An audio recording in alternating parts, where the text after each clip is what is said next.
할렐루야, 산뜻한 기분이 드는 화요일 아침입니다. 오늘도 새 힘 주시는 주님을 신뢰하며 힘찬 걸음 되시기를 소망합니다. 여러분, 그런데 늘 힘찬 하루이신가요? 매일의 삶이 행복한 일들, 새로운 일들, 막 설레고 기대가 되는 그런 날들을 보내고 계신가요? 그러면 너무 좋겠지만 우리들의 현실은 전쟁처럼 느껴지는 것 같아요. 인생의 다양한 위기 속에 오늘 하루를 살아내기 버거운 시간인 것 같습니다. 삶에서 우리에게 어려움 혹은 위기가 찾아올 때 여러분은 어떻게 반응하시나요? 제가 예전에 위기 탈출 넘버원이라는 프로그램을 봤었어요. 각종 위협과 사고에서 어떻게 대처해야 되는지 알려주는 프로그램이었죠. 마찬가지로 인생에서 위협이 찾아올 때요, 이런 프로그램처럼 위기 탈출 이렇게 하세요 라며 누군가 알려주면 참 좋겠다, 이런 생각이 많이 드는 요즘입니다. 그런데 오늘 말씀을 살펴보니까요, 우리처럼 인생의 위기에 처한 사람을 소개하고 있습니다. 바로 이삭이죠. 이삭의 인생에도 위기가 찾아옵니다. 이삭이 처한 위기, 어떻게 탈출하는지 한번 살펴볼까요? 이삭에게 찾아온 첫 번째 위기, 흉년입니다. 이삭의 처한 환경에 대해서 성경은 이렇게 기록을 해요. 아브라함 때에 첫 흉년이 들었더니 그 땅에 또 흉년이 들매. 이삭의 인생에 기근이 찾아왔습니다. 인생의 중요한 것, 생존이죠. 특별히 의식주를 해결하는 거 중요합니다. 이삭은 이 위기를 어떻게 탈출할까요? 나름 현명한 방법을 선택했어요. 먹을 것이 있는 지역으로 이동했던 거죠. 탁월한 방법 아닙니까? 그가 머물렀던 장소에서 아마 애굽으로 이동하려고 했던 것 같아요. 그런데 갑자기 하나님이 개입하십니다. 그리고 이삭에게 나타나 말씀하시죠. 애굽으로 가지 말고 그곳에 머물러라. 내가 지시한 곳에 머물러라. 2절은 이렇게 말합니다. 여호와께서 이삭에게 나타나 이르시되 애굽으로 내려가지 말고 내가 내게 지시할 땅에 거주하라. 기근으로 인해 방안을 마련했던 이삭은 가장으로서 또 수장으로서 처신을 잘한 것처럼 보입니다. 이성적인 판단이죠. 그런데 하나님께서 우리에게는요, 이성적인 판단이 아닌 약속의 말씀에 순종하는 것이 복받는 것임을 말씀하고 계십니다. 글 아래 머물러 있으면 함께 해주시겠다 말씀하시죠. 또한 아버지 아브라함에게 주셨던 약속도 동일하게 떠오르도록 하나님이 한 번 더 말씀하십니다. 내 자손은 하늘의 별과 같이 번성하게 하고 모든 자손에게 땅을 주고 천하만민이 내 자손을 통해 복을 받겠다. 이 약속의 말씀을 받고 이삭은 애굽에 가지 않고 글 아래 거하게 됩니다. 이삭은요, 하나님의 약속의 말씀을 붙들고 첫 번째 위기를 탈출합니다.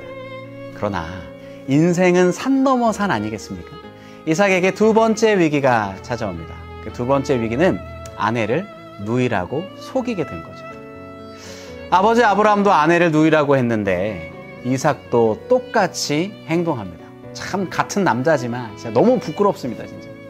그런데 이삭이 자신이 그렇게 행동한 이유에 대해서 밝히게 되죠. 그곳 사람들이 그의 아내에 대하여 물으매 그가 말하기를 그는 내 누이라 하였으니 리브가는 보기에 아름다움으로 그곳 백성이 리브가로 말미암아 자기를 죽일까 하여 그는 아내라 하기를 두려워함이었더라. 아내가 희생해서 많은 사람을 건질 수 있다면 가장으로서 또 수장으로서 지켜야 할 사람이 있기에 내가 할 수 있는 최선이라고 생각했을지도 모릅니다. 그러나 하나님은 이삭의 생명과 그 모든 것을 지키시는 분입니다. 하나님은 아비멜렉의 입술을 통해서 이렇게 일하시죠. 오늘 본문 11절이에요. 아비멜렉이 모든 백성에게 이르되 이삭이나 그 아내를 범하는 자는 죽이리라. 이삭은 하나님의 도우심으로 두 번째 위기를 탈출하게 됩니다. 자, 이제 말씀을 정리하려고 해요. 이삭은 글 아래 머무를 수 있는 믿음은 있었지만 하나님이 자신의 생명과 아내, 가정을 지켜주실 하나님에 대한 믿음은 없었던 거죠. 어제의 믿음이 오늘의 믿음을 보장하지 않습니다. 인생의 위기가 찾아올 때 여러분은 무엇을 하시나요? 인생의 위기가 찾아왔을 때 꼭 기억했으면 합니다. 위기 탈출할 수 있는 유일한 방법, 믿음입니다.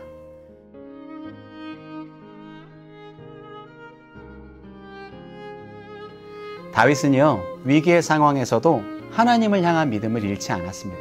그리고 시편 23편 4절에 이렇게 노래를 하죠. 내가 사망의 음침한 골짜기로 다닐지라도 해를 두려워하지 않을 것은 주께서 나와 함께 하심이라. 주의 지팡이와 막대기가 나를 안위하시나이다. 오늘 하루 하나님께서 우리에게 주신 약속의 말씀을 기억하며 위기의 순간에 다른 것을 찾고 다른 것을 구하지 않고 하나님의 약속에 머물기로 결단하는 사랑하는 꿈의 공동체 모두가 되었으면 좋겠습니다. 오늘 말씀을 기억하며 함께 기도합니다. 살아계신 아버지 하나님, 어제의 믿음이 오늘의 믿음을 보장하지 못하는 것처럼 날마다 새로운 믿음으로 하나님의 약속을 붙들고 신실하게 오늘 하루하루를 살아낼 수 있도록 도와주시옵소서. 꿈의 공동체 가운데 하나님의 약속의 말씀을 부어주시고 그 약속의 말씀을 따라 오늘을 건강하게 살아낼 수 있는 우리 모두 될 수 있도록 역사하여 주시옵소서. 살아계신 예수님의 이름으로 기도하였습니다. 아멘. 믿음이 없이는 기쁘시게 못하나니 주를 찾는 자 반드시 만나리. 믿음이 없어서 무너진 삶의 모든 자리에 다시 주님을 기다립니다. 다시 주님을 기다립니다. 다시 주님을 기다립니다.